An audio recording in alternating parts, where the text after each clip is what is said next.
There in Birmingham. Emily and Raphael are here. So we had Nick Hyam there, cutting through some of the spin.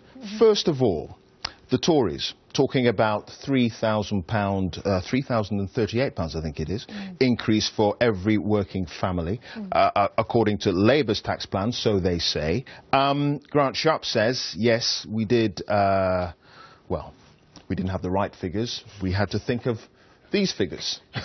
Yeah, and I think they chose that specific figure. Now I can't even remember the exact figure. 3,028, I think it is. 3,028. Rather than 3,000, because it made them look like they'd actually added up Actually made an effort. Exactly, it makes them look like they've done a calculation. But the Institute of Fiscal Studies has issued a warning about that, and they have robustly defended this figure. And they really wanted that to make a splash today, didn't they? It's not a good look when the IFS comes out and says your numbers are basically made up. I mean, the IFS are the sort of, it's like the Craig Revel Horwood of judging fiscal policy. I mean, when they, if they hold up a bad number, you blew it. But ultimately, I think the Conservatives will be satisfied if people are just talking generally about Labour and tax, because that's the thing they want to pin on Ed Miliband and the Labour Party. And if the numbers don't add up, frankly, from the Conservative point of view, as long as the conversation, the fact that we're having this conversation saying the word Labour and tax in the same sentence, Grant Shapps will think that's a win anyway. Sure. Let's have a look at what's been going on online. Labour faces backlash from some of Britain's biggest companies. Now, Emily, the suggestion is that Labour took these quotes and used them in a political message effectively. But the quotes aren't made up, the quotes are genuine. Is this the equivalent of the boo-boo that the Tories have made with the IFS? Perhaps. I mean, it doesn't look good for them. Ed Miliband's speech at the Bloomberg today was all about the risks to business of Britain leaving the EU. Obviously, the Tories have pledged this in-out referendum for 2017, and Ed Miliband is completely against that. But he's talking about, he took out a full-page advert in the Financial Times featuring quotes from businesses, and one of them was Siemens, who the chief executive is very cross about it, because they said, yeah, you could use our quote about we want to stay in the EU. We didn't think it would be used in an advert. We're apolitical. And again, it's not a good look. If someone comes out and says, well, that's a great campaign launch, but you didn't have our permission to use it in that context. And ultimately, I mean, the reason Ed Miliband and the Labour Party want to do this is because not having a referendum on membership of the European Union is one of the few Labour policies that business people really like, because they don't want the uncertainty and the instability, but what they like even less is being made to feel like a political football in someone's election campaign. Sure. OK, let's go to another headline from the internet. Miliband in the middle there. Here it comes. This is the lineup for the debate on Thursday. They look like Pez dispensers. And you've got Ed Miliband right in the middle and David Cameron on the end. Is that going to, he's on the inside track, Miliband's in the middle. Raphael, is that a good or a bad thing for the Prime Minister, do you think?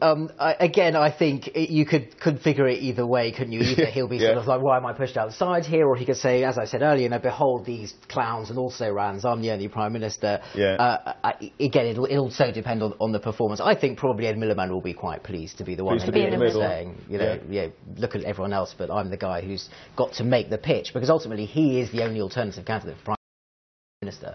That's what it's really about for that event. And I think those three together will get the photos on the front of the papers. Because you've got those three. Yeah, that's true. All right, OK. Thank you so much for being with us, but I think you're going to be here for another couple of minutes, actually, because now here's a catch-up for you if you've missed what's been going on today in the election.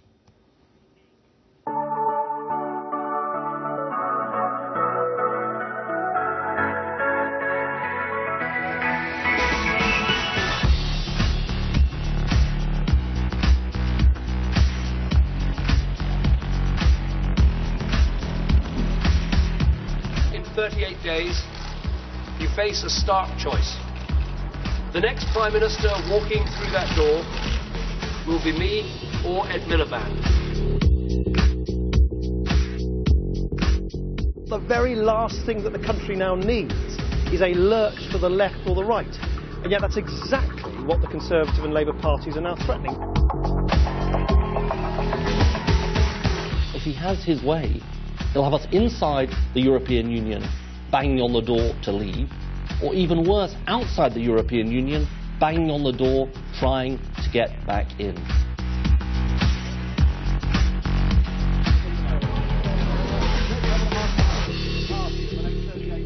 Our challenge is to convince people that if they want change, they've got to vote for change, and only UKIP is offering that.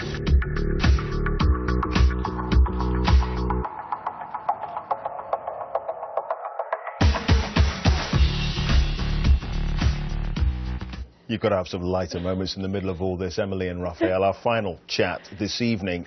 Nick Clegg popped up there. We haven't actually talked that much about the Liberal Democrats. Is that reflective of the fact that they could be in problems? I was just going to about the animals and the fox chasing the duck, because the thing I saw most about Nick Clegg today was he visited a hedgehog sanctuary. And everybody was joking about how hedgehogs' lives, they only last 5 years. Oh, right. And thought it might be a metaphor for Nick Clegg's political life. Yeah, but he's probably a bit prickly about that, I think the problem that, I mean, the Lib Dems will, they do say, as someone said, as Vicky said earlier, they do think that in the places where they've got an MP dug in, actually they'll do surprisingly well. I think they probably will outperform. But going into the proper campaign on 6, 7, 8% in the polls for what used to be a national party, there's no way of spinning that doesn't look really bad. But they could still hold the balance of power. If they come back with 30 MPs, which is possible, then yeah, absolutely. And finally, first past the post is working for them in these individual seats. That's the only thing that will actually get them through. No AB there. All right, Emily, Raphael, it's been great having you in, looking at some of the stories today.